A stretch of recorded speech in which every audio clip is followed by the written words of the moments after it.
Hello everyone, and welcome to the supplement. Well, we're fighting Vine for the third time. And the reason that we're doing this is because I was made aware of something that I never realized in my previous playthroughs of this game, and that is that Vine has something to give us after we take him down. If we click on him... If we click on him... If we do... Parchment. Something written on it. There we go. We picked up Vine's entire body and we shoved it in our coat. It's a very good coat. It has a lot of pocket room. Anyway, we only picked up a parchment, actually. Let's take a look at it. Magical. Magical, you say? Well, it says... Scrollbearer, you now possess the power of Dominion, the magic which will break down the walls of illusion. Use it well. So, I never was aware that Vine had this on him. But what does that mean? We can now break down the walls of illusion. Well, let's fast forward a bit because we won't be using it for a little bit later. So let's just move on to something else for right now. Alright, we're back here with the fight against Pyrichial, and we'll just take him out real fast, so we can see that he also has a document that we could pick up that we didn't take.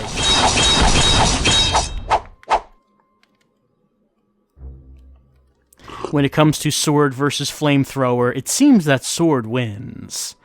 Alright, let's take him. Alright, this time. Magic.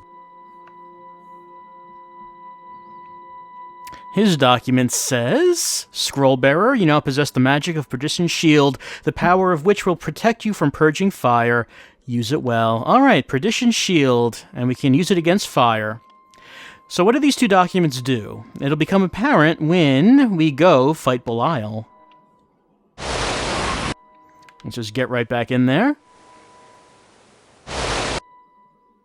Alright, here we are. Now... something to notice as we enter this place is those two fiery gargoyles are no longer here. And I guess that's because we have the scroll that protects us from fire. As far as I can tell, that is the only thing that scroll does. It takes out the two enemies that were right here, so we don't have to worry about them. That doesn't seem like a whole lot. I mean, those enemies were not really the toughest. But I guess it is saves us a little bit of trouble. I don't know, I would think that it probably should do more than that, but that seems to be the only thing it does.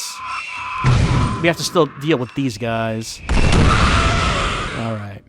Now, what about the second one? Or rather, I should say the first. The first scroll said that it would allow us to break illusions. Well, we did see an illusion right here, didn't we? Right over there. We saw an illusion of Rebecca, cast by Bile. Bile used it to get Eternity away from Adam and tried to kill him with it.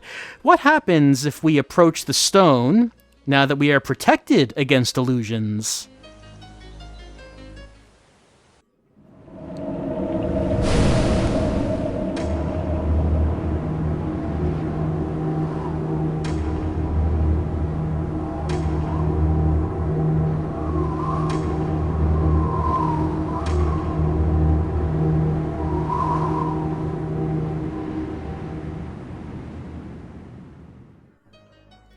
Right, we get a different cutscene, and the Belial fight is a bit different.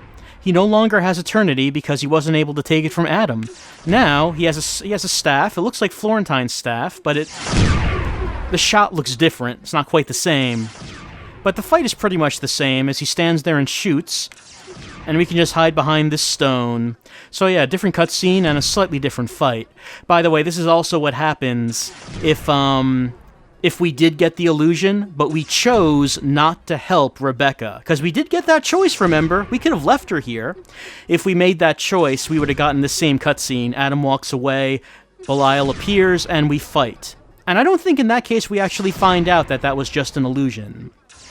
Now, we could try to fight Belial, of course, but, you know, since we we already know what happens if we kill him, and I think that maybe we want to try to take more of a pacifist route. So why don't we just run up to Belial and give him a big ol' hug?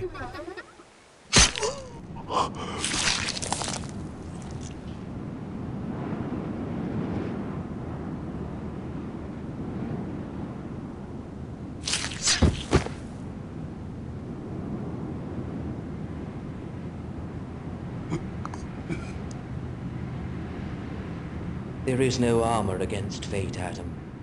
Death lays his hands even on kings. Don't think you won. Excuse me.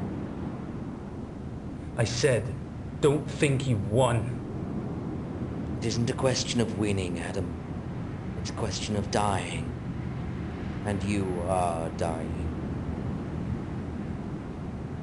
Have you ever thought of death? Not lately.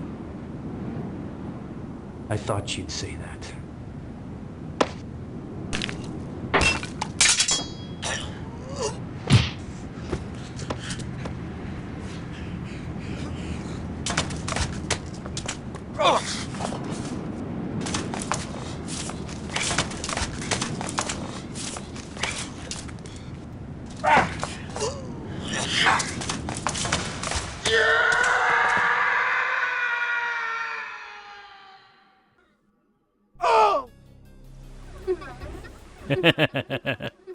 I love that little scene.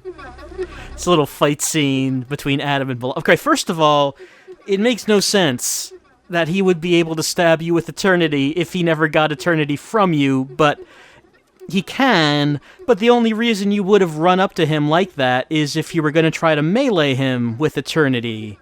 So, anyway, if you go right up to him, he one hit kills you, and we get a custom cutscene of Adam, who has been run through with a sword and is bleeding to death, grabbing Belial's nuts, and the two of them wrestling each other off of the bridge and falling down into the abyss, which is where we are now. With some just top-notch, incredible fight choreography. Bravo.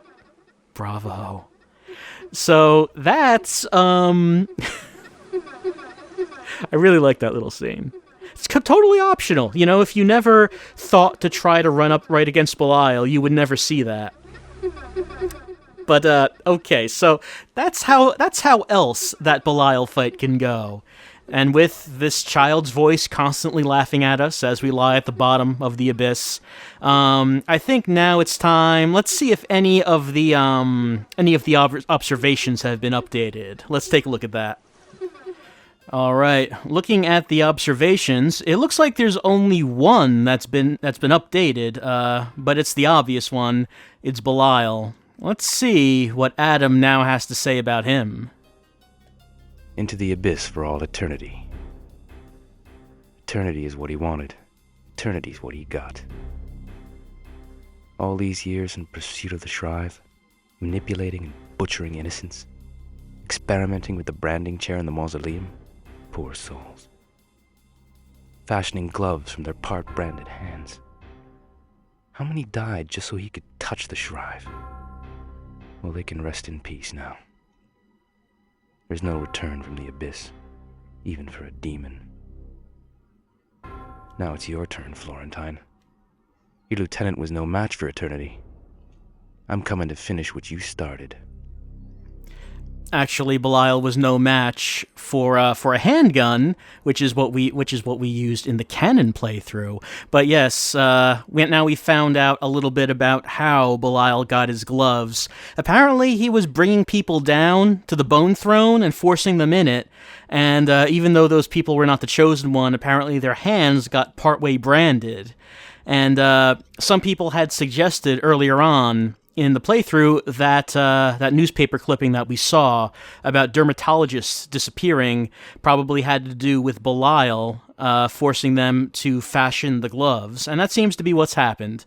The gloves were fashioned from the hands of multiple people who I guess got part of the brands on their hands until Belial got a full set of branded gloves that he could use to touch the sword and the Shrive, which you wouldn't think would work.